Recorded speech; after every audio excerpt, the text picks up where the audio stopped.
It's modern. The Thompson Library is going to be a combination of student-athlete tutoring, academic tutoring. We've got a virtual lab, makerspace lab, computer labs. It's just unlike anything I believe we have on campus, and the students are going to get to interact a whole lot more, I think, with the technology of this building.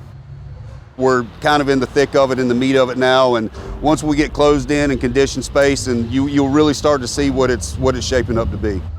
We've had some material delays, and we're still dealing with that throughout the project, but right now we're out of the ground. We've got our foundations in, our structural steel is up, and if anybody rides by there, they'll see elevated decking. We've got some concrete pours, so we're moving right along. We'll have library services be able to transfer over, but at the same time, with the Kimbel, we'll be able to maintain that authentic library presence that we have on campus, and the beauty of it is they'll be connected.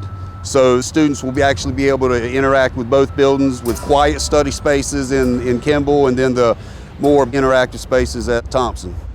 At this point, we have a tentative occupancy date of around November, December of '23. We're not immune to what other projects are going through with delays and everything, but right now that's our goal.